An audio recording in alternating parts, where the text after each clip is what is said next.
nos acompañan María Fernanda Novoa, docente y decana del Instituto de Altos Estudios Nacionales IAEN, experta en temas de seguridad y estrategia. Dayuma Amores, asesora legal de la Fundación Regional en Asesoría y Derechos Humanos INRED. Y Lorena Grillo, abogada litigante en Derecho Penal y Derecho de Familia. También ha sido catedrática universitaria.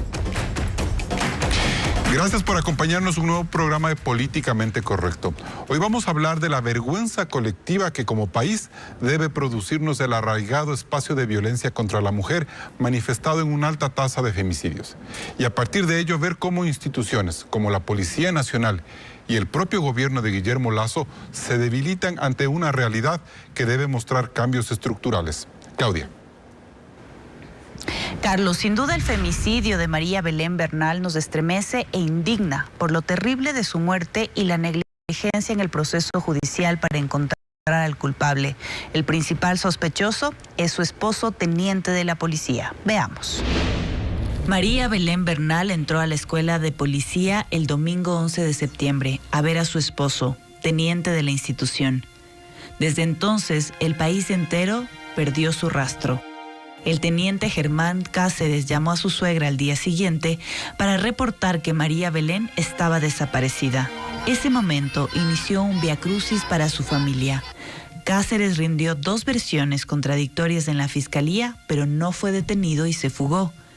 Se hizo una inspección en la habitación del teniente y se encontró una mancha color marrón en el colchón. La fiscal general Diana Salazar culpa a la policía. Mientras pasaban los días, la presión de la familia y varios sectores sociales crecía, pero las autoridades intentaban contener la crisis con declaraciones desatinadas. Recordarán ustedes que el señor Ordóñez dijo el cuerpo. Ella murió dentro de la Escuela de Superior de Policía. Por lo tanto, es un crimen de Estado, señores. Dentro de la investigación hubo versiones de otros policías que dicen que escucharon gritos, otros que le entregaron linternas y tijeras, pero solo hay una cadete detenida, quien dijo que estuvo en la habitación de al lado. Escuchó gritos de socorro, golpes durante 20 minutos, luego un silencio y que se arrastraba algo. Pasaron 11 días de agonía en los que su madre e hijo buscaban y pedían diligencia al Estado para encontrarla con vida y detener a su yerno. Su cuerpo apareció en el cerro Casitagua. Según los informes forenses, murió asfixiada por estrangulamiento. Y este viernes 23 de septiembre, a través de una cadena nacional, el presidente Guillermo Lasso anunció un profundo remesón en la policía. Solicitó la dimisión del ministro del Interior, Patricio Carrillo. Sacó a los generales Giovanni Ponce y Freddy Goyes, exigiendo al resto de la cúpula policial poner sus cargos a disposición para ser evaluados. También dio una semana al general Fausto Salinas, comandante general de la policía, para dar resultados en torno a la captura del teniente Cáceres acusado de femicidio. E hizo la siguiente invitación. El siguiente paso será fortalecer la lucha en contra de la violencia de género desde la Secretaría de Derechos Humanos. Invitaremos a las organizaciones de mujeres y de defensa de los derechos humanos a trabajar de manera colaborativa en los cambios necesarios para prevenir, atender y erradicar la violencia en contra de las mujeres. Bien, empezamos entonces el análisis con la doctora María Fernanda Novoa. ¿Estas decisiones del presidente Guillermo Lasso, doctora, son las políticamente correctas? Bueno, primero buenos días con todos. Gracias por la invitación, Carlos, a las colegas panelistas. Yo diría básicamente que esto no se puede hacer un análisis en blanco y en negro, ni en ángel ni el demonio, porque es un error no solamente analítico, sino metodológico. Habría que entender que todas estas potenciales decisiones obedecen a un contexto siempre y van a obedecer a determinados intereses, no solamente de lo que en este momento el Estado o el gobierno pretende hacer para dar frente o como digo yo, una resolución de manera coyuntural, cuando más bien las medidas que debieron haberse tomado son anticipativas estratégicas. Es decir, haberse prevenido esto y esto para no estarse curando en sano. Pero doctora, ¿cómo podía prevenir un presidente de la República o la policía de que un femicida iba a golpear a su mujer y desaparecerle en la institución? Se podía haber prevenido en varias cosas. La primera cosa es que hay una cartilla de género y hay una cartilla de procedimientos y doctrina dentro de las Fuerzas Armadas y también en este caso de la Policía Nacional, donde están estipulados claramente los procedimientos que se tienen que hacer en las garitas, cuando hay ingreso a las garitas, a qué horas entran, cómo anuncian, cómo anotan. Es decir,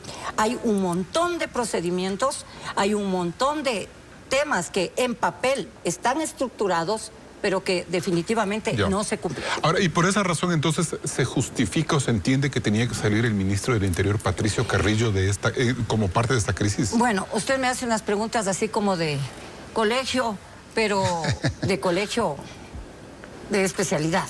Yo le diría que el tema de la remoción de cúpulas es un tema que se ha venido tratando no solamente en este aparato, en todos los aparatos de fuerza, porque hay una visión todavía, a mí me parece un poco fragmentada y un poco estrecha de que el tema se resuelve por personalismos.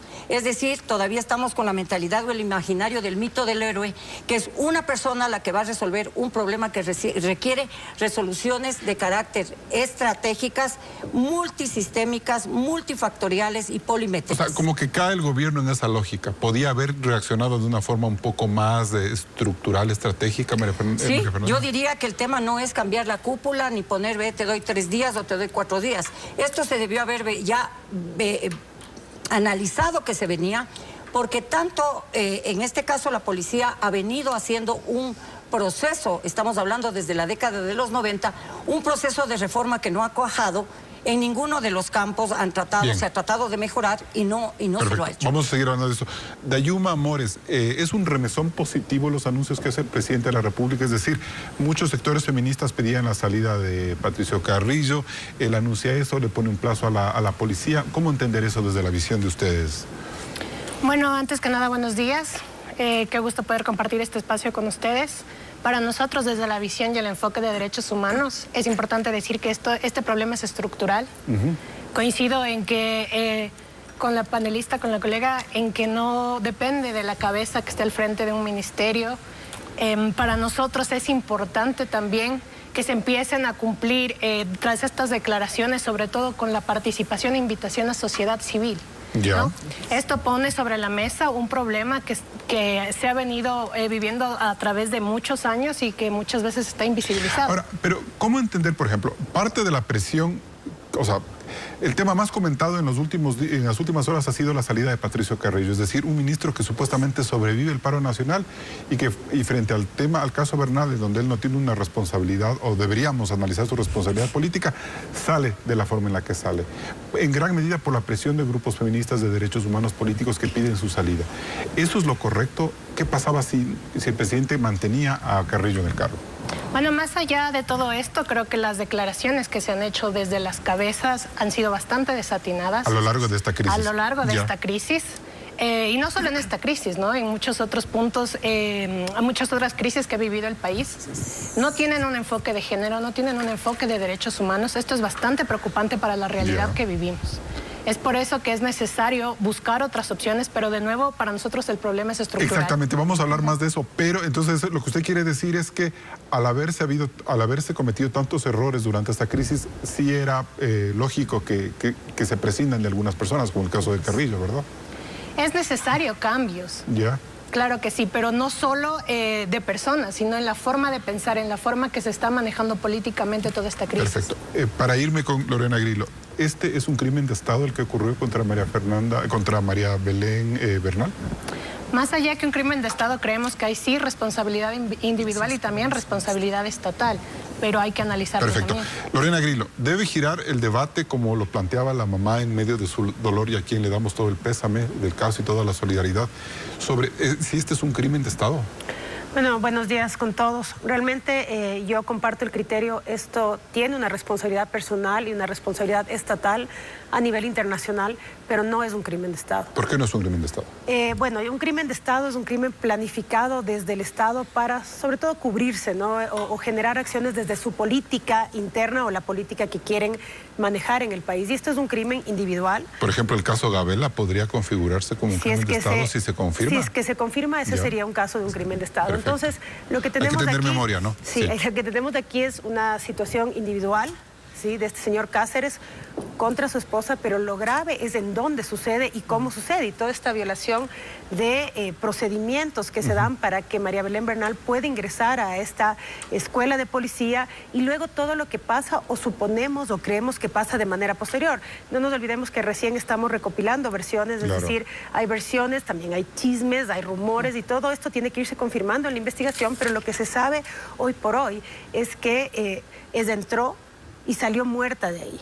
Y con unas complicidades asquerosas, pero bueno. Por supuesto, se escucharon 20 o 30 personas lo que sucedía y no se quisieron meter a salvarle, ¿no? Esa omisión es la que confirma la teoría de la responsabilidad del Estado.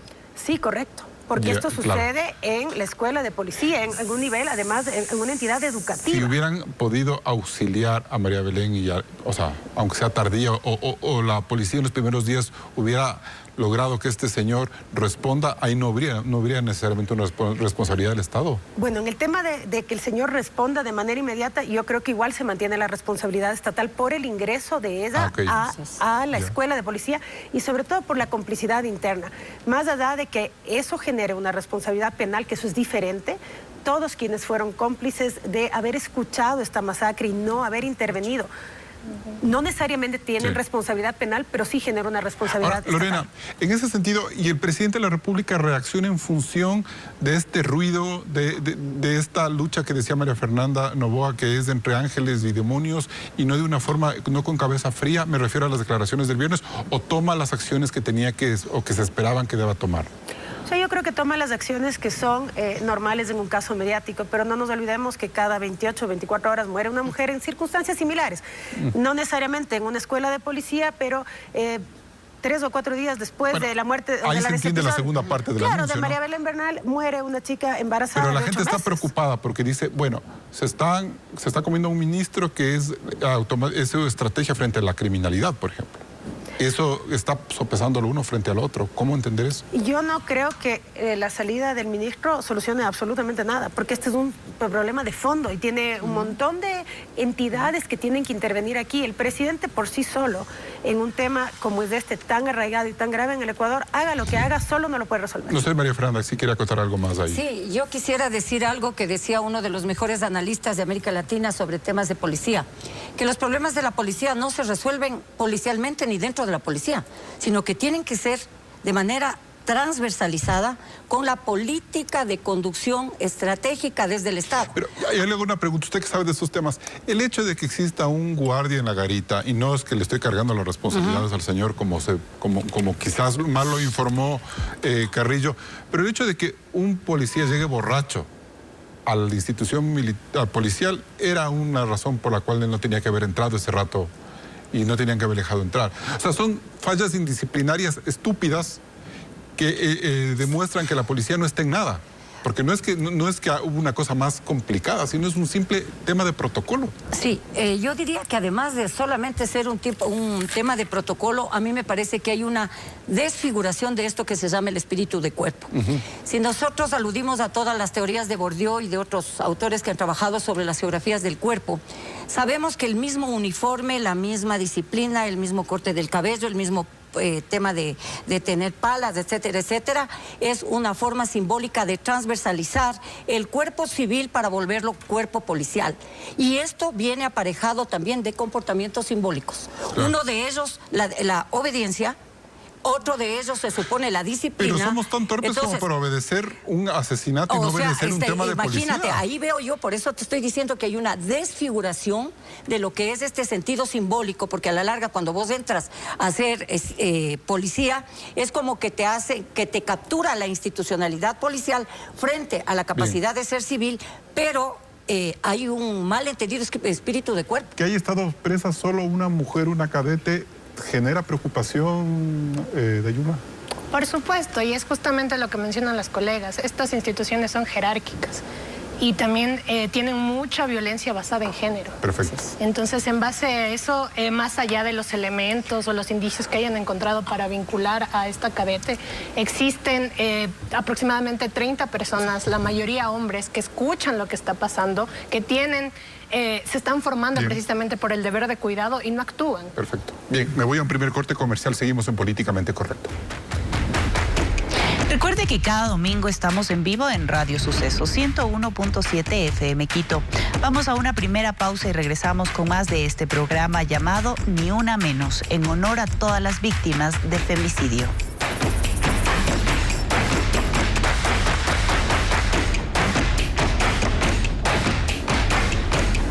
Bien, seguimos en Políticamente Correcto.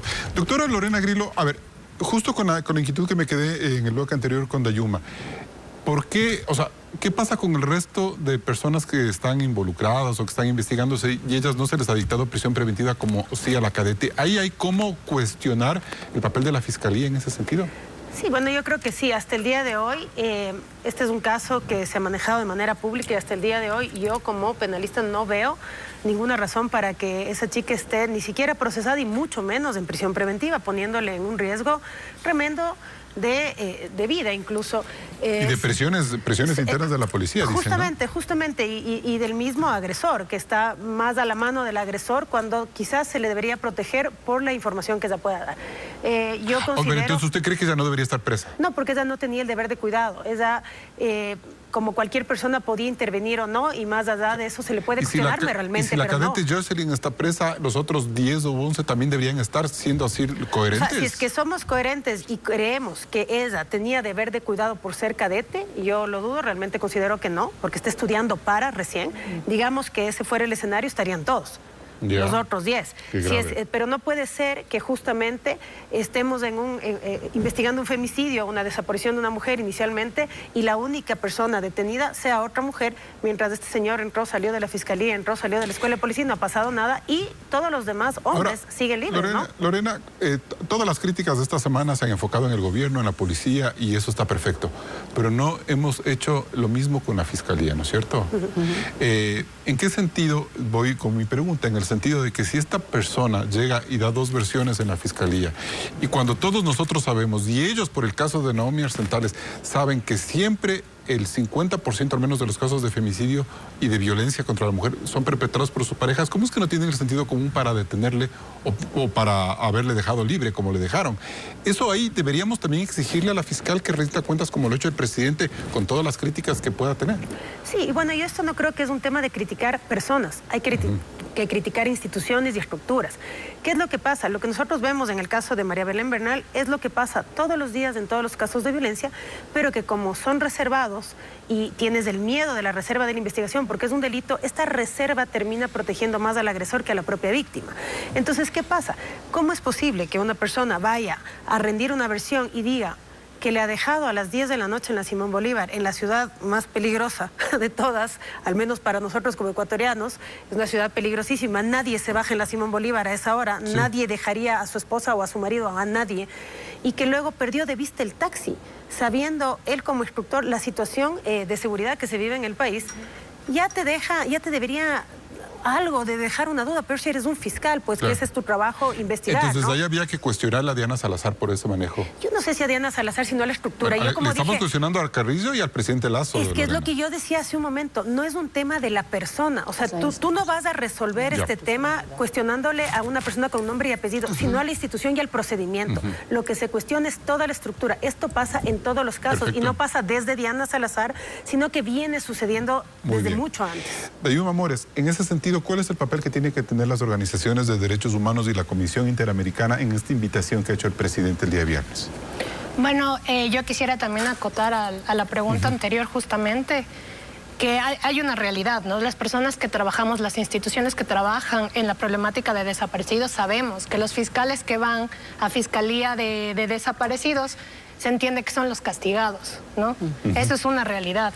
Entonces, no están correctamente capacitados, no hacen las diligencias adecuadas y eso es un problema gigante para familiares y amigos de personas desaparecidas, sobre todo porque los primeros elementos se pierden, las evidencias se pierden y eso crea que a la larga las familias no puedan exigir verdad, no puedan exigir justicia, no puedan exigir memoria. Entonces, muchos de estos casos, a la larga, por las fallas que han tenido dentro de cómo se maneja en Fiscalía del Ecuador, acuden a instancias internacionales, principalmente la Comisión Interamericana de Derechos Humanos. Ahora, la realidad es que si bien muchas familias han encontrado más justicia, digamos, afuera, La realidad es que se demoran 10 años, 14 años muchas veces en pasar a corte. ¿Este tema necesariamente puede tener respuesta en instancias internacionales, así no se configure, como decía la penalista Lorena Grillo, un crimen de Estado? Depende, ¿no? Cuando se va a instancias internacionales, sobre todo la CIDH, es justamente porque dentro del Ecuador no se ha dado respuesta cuando debería haberse dado. Entonces, esto es importante. El Estado debe seguir un debido proceso y cuando esto no se hace, cuando esto se viola, entonces se constituyen elementos para llevar esto a instancias internacionales. Perfecto. María Fernanda Novoa, antes que nada una precisión. Usted ya no está vinculada al IEM, ¿verdad? No. Ok, perfecto. Entonces cabe hacer esta aclaración. Ahora, ¿Lazo está evitando que el caso Bernal se le convierta en un crimen de Estado? ¿Esa podría ser una lectura? A ver, yo creo que esto del crimen de Estado, muchos penalistas de aquí de afuera del país les he escuchado debatir. Dentro de los estudios críticos de criminología, recién a finales de la década del 90 comienza a hablarse de lo que es el crimen de Estado y la criminalidad de Estado organizado. Yo creo que, como dice la penalista, que ya es materia de esa, yo no soy experta en esto, no creo que sea un crimen consolidado como tal, pero sí hay una responsabilidad estatal. A mí lo que me llama la atención también ahorita son dos cosas que son importantísimas. ¿Por qué se origina la violencia, la estructura de un Estado violento en sus manejos, en sus protocolos, y no solamente de las instituciones como Fiscalía, Policía, Fuerzas Armadas? En todo lado el vínculo es un vínculo de violencia. No hay la capacidad a través de la gobernabilidad y la gobernanza del Estado de poder negociar la conflictividad y las nuevas conflictividades emergentes que se presentan. Hay una mayor conciencia de participación no solamente de mujeres, de colectivos, etcétera, etcétera. Admirable e impresionante además, ¿no? Sí, es decir, que el sentido de la participación, o sea, la gente ahora no se queda callada. Y las personas que denuncian son pocas, ¿no? Todavía hay una gran invisibilidad. Pero aquí hay que preguntarse por qué el vínculo de las instituciones del Estado sigue siendo violento. Y de eso no se preocupa el Estado, de pensar en las inequidades sociales. El tema de la cárcel no solamente es porque hay criminalidad organizada, hay inequidad social. Pero ahorita en debate nos demoramos 15 años en solucionar los problemas estructurales del país, o cerramos el tema de la inseguridad ahorita en temas de no más muertes. Ese es el problema. Lo que pasa es que hay un doble problema. Se trabaja viéndonos endogámicamente, al ombligo, sin ver las cosas de largo plazo.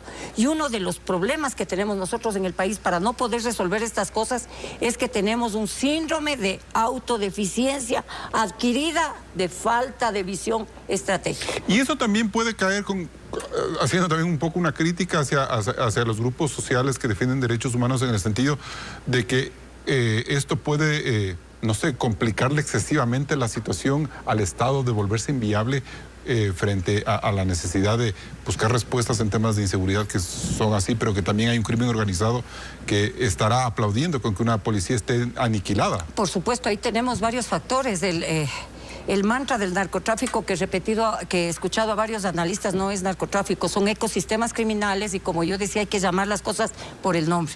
Nosotros estamos viviendo la configuración de un Estado criminalizado que es mucho más allá de narcotráfico. Bien. Pero no se quieren llamar las cosas por el nombre. También no se quiere visibilizar lo que está ocurriendo. Perfecto. Hablamos de eso más tarde. Nos vamos a un corte comercial. Seguimos en vivo en Políticamente Correcto. Hacemos una nueva pausa y regresamos enseguida con el análisis. Revisaremos las cifras de femicidio, las acciones del Estado y cuánto falta por hacer en prevención.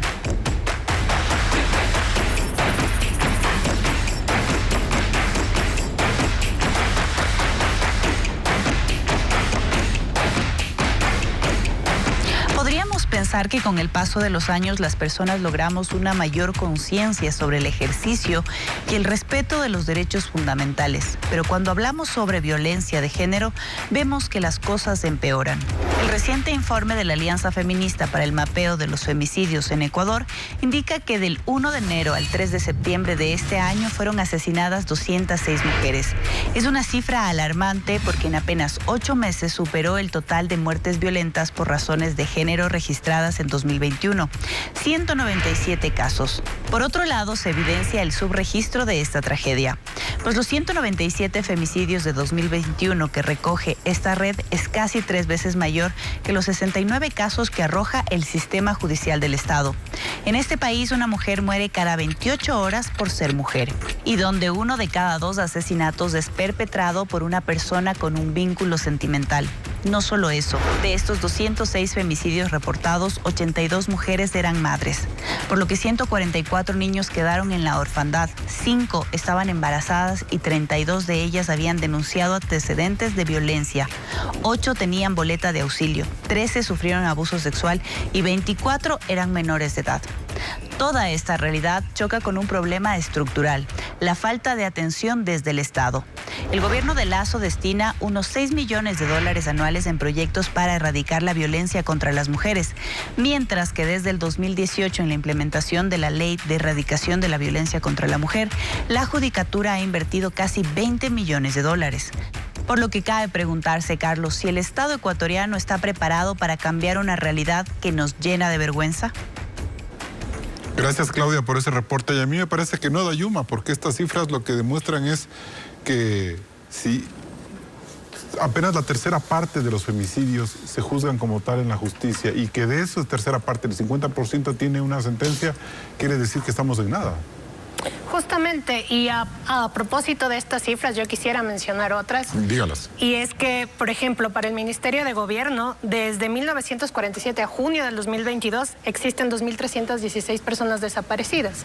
Yeah. Mientras que para la Fiscalía, desde el 2019 hasta el 2021, porque en el año 2022 no ha presentado ningún tipo de cifra, existen 2.937 personas desaparecidas y más de 40.000 denuncias, de las cuales la mayoría son mujeres, ¿no? Esto responde a violencia estructural de un Estado patriarcal. O sea, hay que mirar el tema del femicidio con el tema de las desapariciones. Claro también. que sí, o sea, es supremamente fuerte, sobre todo porque la Ley Orgánica de Actuación en Casos de Personas Desaparecidas y Extraviadas te menciona que es obligación estatal crear un registro nacional de personas desaparecidas. Sin embargo, esto no ha pasado en más de 2 años que lleva de vigente la ley. No se está haciendo nada para implementarla realmente, no hay una voluntad política. Y sobre todo, esta ley menciona un eje de prevención en el que no se ha trabajado, no hay campañas para el efecto. Nos invitaron hace poco desde el Ministerio de Gobierno justamente a hablar, invitan a sociedad civil a validar sus campañas, pero en realidad no son campañas de prevención y además nos quieren usar como plataformas para promocionar esto. Entonces, ¿se podría decir que esta invitación que ha hecho el gobierno podría ser una nueva oportunidad para que de todo esto se discute y se logren mejores resultados y mejores Nosotros políticas? Esperamos. Muchas veces no va a haber, digamos, un acuerdo total entre sociedad civil y el gobierno. Sin embargo, sí pedimos y exigimos poder participar de la construcción de las políticas públicas, porque es desde la realidad que nosotros podemos aportar datos importantes que pueden servir para mejorar esto. Lorena Grillo, ¿y el Estado no está preparado entonces para administrar justicia en el campo de los derechos de las mujeres y de la violencia de género? Porque con esas estadísticas que ha dado Claudia y las que muestra Dayuma, quiere decir que no sabemos cómo trabajar en ello. Sí, efectivamente, no sabemos y esas no son las únicas estadísticas. Es grave, hablaba de un subregistro de los casos de denuncias, porque aquí lo terrible es qué pasa ya a nivel judicial o a nivel de investigación en los temas de denuncia. La mayoría de las denuncias, más del 95%, se van al archivo, es decir, son desestimadas. Entonces, ¿la víctima qué dice? Seguramente no fue tan grave y así es como poco a poco lo vamos validando como sociedad. Pero hay una cifra que me parece interesante que hace este mapeo. Dicen que de las 206 mujeres en lo que va del año a que han sido víctimas de femicidio, 8 ya dieron tuvieron boleta de auxilio. Es decir, que por ejemplo la figura de la boleta de auxilio sí sirve en determinada manera, porque es bajo el número, es decir, al menos eso evita que tu agresor te afecte, ¿no? No, para nada. De la boleta de auxilio no sirve de nada, perdón. No pero sirve si son de nada. solo, o sea, de las 206, 8 murieron por tener boleta de auxilio. ¿Se entiende que el resto que aplica la boleta de auxilio sí te soluciona el problema? No, para nada, porque imagínate lo que te digo, tienes casos que por centenas se van a la unidad de desestimaciones, esa es una de las unidades más congestionadas y más congestionadas por denuncias de género. No se avanza en las investigaciones, las pericias son hechas realmente de una manera muy precaria, los procesos tienen una prueba sumamente débil y finalmente terminan cayéndose si es que avanzan y si no prescriben. porque hay una inacción. Se impulsan, se tratan de impulsar los casos y desde la misma titular de la acción, de las mismas fiscalías, no se despachan, que te despachen una pericia porque no tienen peritos de aquí a 6, 8, 10 meses, un año para hacer una sola pericia y la causa va prescribiendo. Entonces finalmente llegarás a la Corte Nacional y tal vez serán los incautos los que han sido sentenciados, pero quien sigue el proceso terminas con una prescripción y es porque no tienes una política general de esto y esto. Por eso digo que esto va más allá de las personas, esto va desde antes de la actual administración, irá después porque es un tema que no tiene una estructura base. Pero firme. ¿por dónde poner a trabajar? Por ejemplo, la Judicatura ha empezado ha dado algunos pasos a través de esta unidad, por ejemplo, la que preside Soranda Goyes, podría decirse, ahí se han hecho esfuerzos. Está la ley que menciona la de la erradicación de género y de desapariciones que menciona Dayuma. Sí, pero a ver, esto en temas de violencia es bien claro. Primero lo tiene la Fiscalía. Para que llegue a la función judicial, tiene que pasar primero por una investigación, si es que la Fiscalía decide formular cargos, por una formulación de cargos, y si es que deciden llamar a juicio, recién ahí estás entrando ya en la función judicial. Ahí, previo a esto es donde se caen más del 95%. Y cuando hay negligencia, por ejemplo, ¿qué debería pasar con el fiscal que manejó el caso de Bernal? Es que si es por eso, debería haber una barrida de todos los fiscales en violencia de género, lamentablemente. Si es que es por negligencia, en un caso tiene que haber una igualdad, ¿no? Entonces, más que hablar de cabezas, y por eso yo me niego a poner esta titularidad en alguien, en un nombre, es porque es un tema transversal, es decir, esto está pasando en todas las fiscalías a nivel nacional. Entonces, no es un tema de los nombres ni de nadie. María Fernanda, ¿y es posible aplicar una estructura de enseñanza alrededor del género en la policía, por ejemplo? A ver, se supone que en la época de la señora comandante Varela se aprobó un cuadernillo de género para todo lo que es el comportamiento, digamos, la parte no solamente operativa, doctrinaria y educativa de la policía. Pero normalmente estos cuadernos se quedan en papel, porque si en la base no hay un autoverse de toda la condición patriarcal masculinizada que tienen las políticas públicas, y no solamente de seguridad, sino en forma general más las de seguridad. La burocracia ecuatoriana es masculinizada. Es masculinizada. Entonces, por más que puedes ir a rezar el rosario, si es que esto no está internalizado, hay un cambio, esto es una capacidad de autovernos.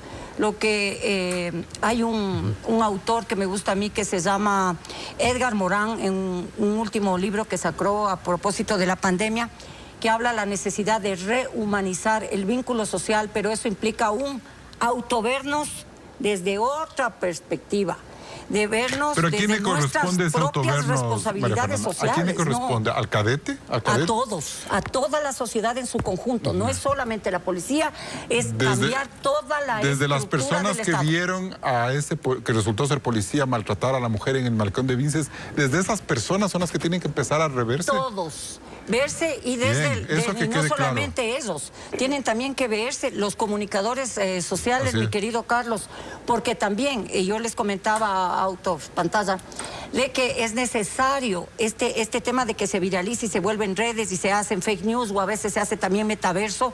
Eso, en vez de ayudar a la conducción de que la ciudadanía tenga claridad sobre los temas, lo que hace es confundir. Bueno, ahí están los ejércitos de troll de los grupos políticos interesados en tomar el poder unos, en volver otros, y en mantener el poder otros. Ese es el problema. Así es. Sí. Bueno, entonces, esta es una reflexión final para irme a corte, Dayuma. Una reflexión final es que para irme a corte.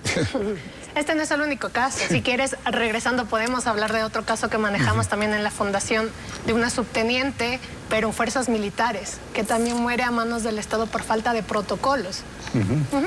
Y en ese sentido, entonces, lo que nos plantea María Fernanda es, como sociedad tenemos que entender que tenemos que cambiar de paradigma total, o sea, no solo esperar que una política pública lo haga. O sea, el cadete tiene que llegar con otra mentalidad si quiere ser policía.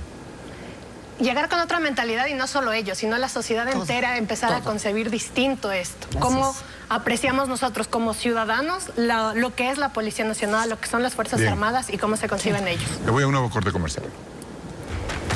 Recuerde que estamos en vivo también en ecuavisa.com y nos puede seguir en nuestras redes sociales oficiales. Vamos a una pausa y volvemos con más de este programa, Ni Una Menos.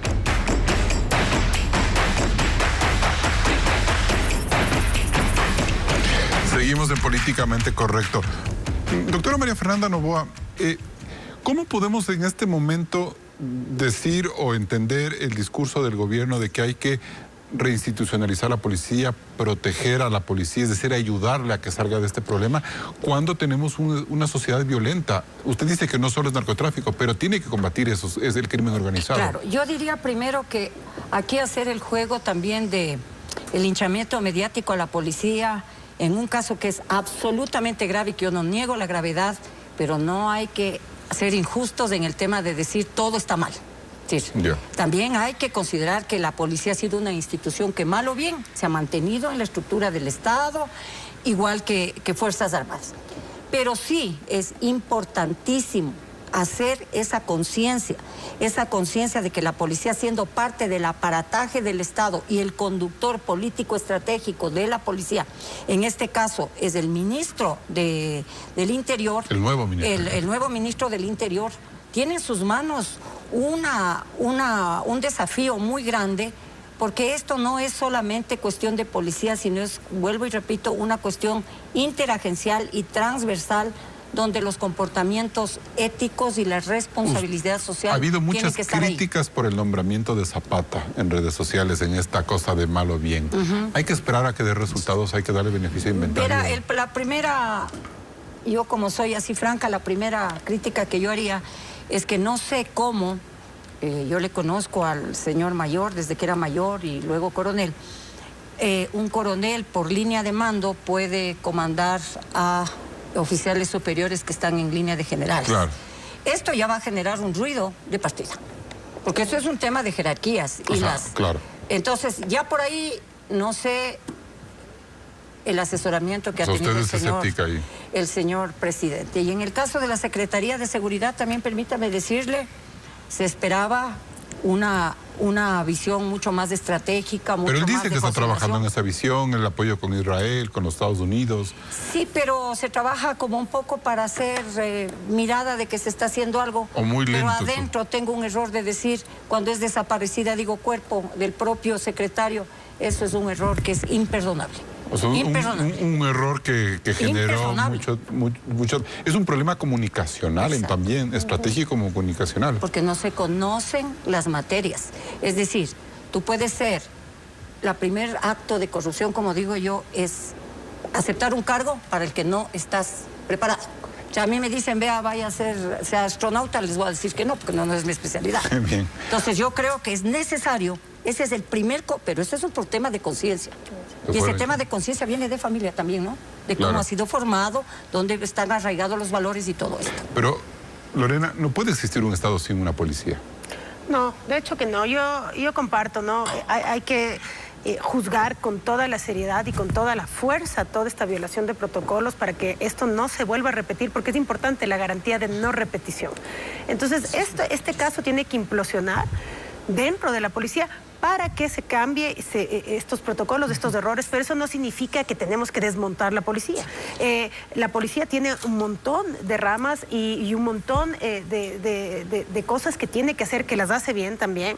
No tenemos que desconocer eso, no podemos generalizar, pero tampoco podemos invisibilizar. Es decir, tiene que manejarse todo con la medida justa. Cuando ¿no? mucha gente dice, este es un nuevo caso Restrepo, o no sé si tal vez hasta el día viernes este era un nuevo caso Restrepo, ¿qué decirle a esa sociedad que está comparando, que está viendo ese ruido en redes sociales sobre todo, que es súper pernicioso? Es que eso es justamente lo malo, ¿no? Es decir, nosotros tenemos que ser equilibrados al juzgar. Y equilibrados al juzgar es decir, sí, hay responsabilidad estatal, por más que uno esté pensando que el gobierno ha hecho, no ha hecho, no importa, hay responsabilidad estatal, pero tampoco irnos al otro extremo y decir esto es un crimen de Estado, porque no lo es, porque le haces daño al mismo crimen, a este delito, le haces daño al tratar de llevarle a un extremo o en una punta que no tiene y desvías hasta la investigación. Claro. Ahora, María Fernanda, una cosa antes de irme con Dayuma, en temas de estratégicos y de enfoque como los que usted maneja, este gobierno, como quizás muchos en el anteriores, no tienen claro el papel político que ahora representa la mujer y que por tanto generan toda esta fuerza cuando suceden estas violaciones. Sí, lo que pasa es que si por lo menos hablamos en materia de seguridad, que es la que nos compete en este momento, y en materia de violencia, no solamente aquí, pues en la región estamos con serios problemas de que el discurso sigue masculinizado, la invisibilización, aunque hay estudios por todo lado sobre temas de género y el aporte de las mujeres al tema de la construcción de nuevos conceptos, categorías, teorías, metodologías. No separa mucho asunto. Perdón, Carlos. Sí. Y la última cosa. Yo te puedo, la mejor muestra de rosas es un botón. Ministra, ¿dónde están las ministras que deberían estar dirigiendo los temas de seguridad? Podrían estar dirigiendo defensa, podrían estar dirigiendo el centro de inteligencia. Bueno, estaba Alexandra Vela y le cayeron todos, ¿no? Hasta que presionaron para que saliera. Y ahorita está dirigiendo la escuela de policía, la coronel iraní. Todo el mundo cuestionó a Varela, bueno, no sé, más allá, porque también tienen que dar respuestas. Por supuesto. Pero bueno, exactamente, claro. Sí, eso sí es verdad. Sí. Pero bueno, se han hecho algunos intentos, pero Dayume, en ese sentido, es necesario que esta Secretaría de Derechos Humanos que lo manejó Ordóñez, Bernardo Ordóñez, ¿no? Y que ahora maneja la señora Flores, ¿debe tener un reenfoque en la mujer? O sea, ¿hace falta eso quizás al gobierno de Lasso? A ver, la Secretaría de Derechos Humanos justamente debería trabajar transversalmente con el resto de instituciones. Muchas veces no pasa y es algo que hay que decir, es que quieren cuidar muchas veces el discurso también, el verse bien como institución, claro, más allá del trabajo que en realidad están haciendo. Y algo que sí quisiera sacar a colación es que un problema dentro de este caso y en general todos los casos de personas desaparecidas son las diligencias que se hacen, ¿no? Dentro de la ley se establece que los familiares son los que tienen que participar activamente de cualquier proceso, de cualquier diligencia, sobre todo búsquedas. Y se ha visto que los últimos en enterarse de cuándo se hacen las búsquedas, de quién está procediendo, de a qué hora, en qué lugar, son los familiares. Claro. Entonces esto también crea que ellos se cuestionen si realmente las respuestas que está dando Fiscalía, que está dando el Estado, son realmente la verdad.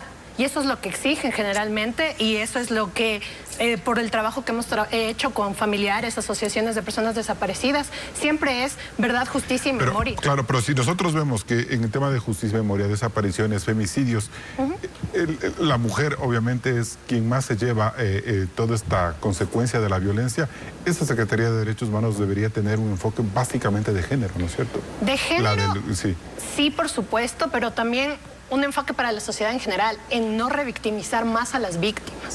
Y esto es algo que pasa constantemente, desde cómo manejan el discurso, desde las acciones que toman, desde cómo se pronuncian, es revictimizante. Y esto es algo que hay que parar, porque ya son víctimas, ya es gente que está sufriendo, ya son familias destruidas. Y aparte escuchar todo lo que el Estado tiene, antes de que ellos mismos conozcan qué es lo que está sucediendo, es revictimizante. Y eso es algo que nosotros criticamos como sociedad civil y que la sociedad tiene que también tomar empatía para parar con esto. Lorena, y para irme a corte, todo este tema que usted ha señalado de la Fiscalía, de toda la forma torpe, lenta, un poco diligente con la que manejan los temas de género, quiere decir que la justicia no tiene rostro de género, no tiene una estrategia de género bajo ninguna circunstancia. Para nada, y solo vemos el tema de la inversión, ¿no? Dijiste en cifras, $20 millones, 20 millones. Desde la Judicatura, para implementar esta ley. Se gastan en campaña de comunicación mensual. Es decir, ¿cómo es posible que no tengamos los mejores peritos y no tengamos a veces de Quito te tienen que mandar a otro lado porque el perito único no está cuando 6 de cada 10 mujeres sufren violencia? ¿Cómo tienes un perito si 6 de cada 10 mujeres sufren violencia? ¿Cómo tienes peritos que no están preparados, que te emiten informes, que te dicen que no hay daño cuando tienes personas con medicación psiquiátrica? O sea, los problemas de género son más grandes en número, en volumen, que por ejemplo los problemas de corrupción, que los problemas de tránsito, que los problemas de, no sé, de civil, no sé. ¿Cómo dimensionar dentro de toda la rama judicial? O sea, esto le afecta al 50% de la población ecuatoriana de manera directa. Por lo tanto, y hay un subregistro, hablamos de 6 de cada 10, porque muchas no denuncian porque ya les pasó que la justicia les guardó sus casos, entonces dicen, no ha de ser tan grave. Por lo tanto, el 60% de la justicia debería operar en temas sobre esta lógica de género. Es que si no partes de erradicar la violencia desde el propio hogar, estás destruyendo toda la capacidad moral de la sociedad. Bien, me voy a un nuevo corte comercial y volvemos con las conclusiones.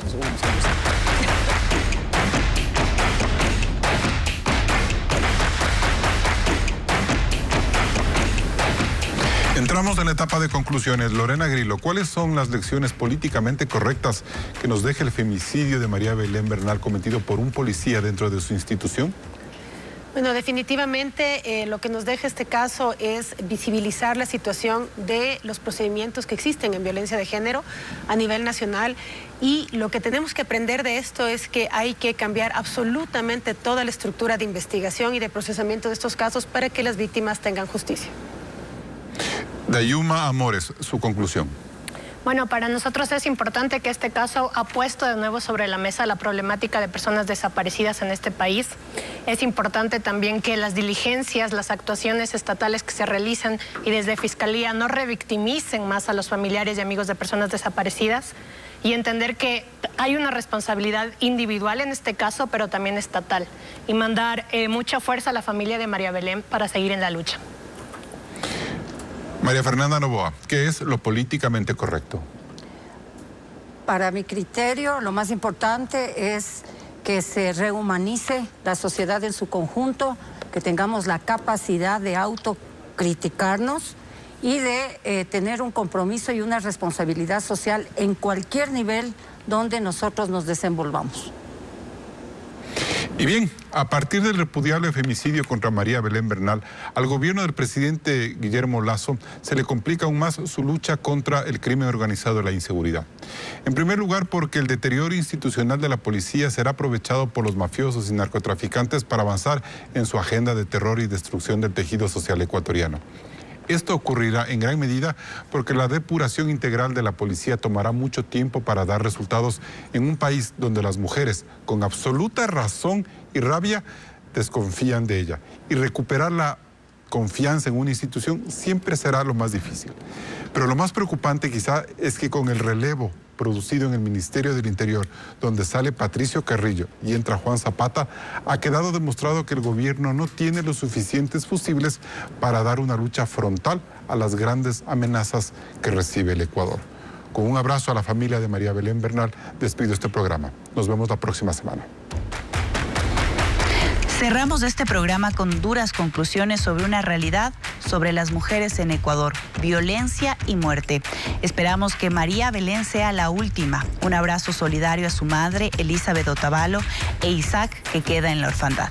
Ni una menos.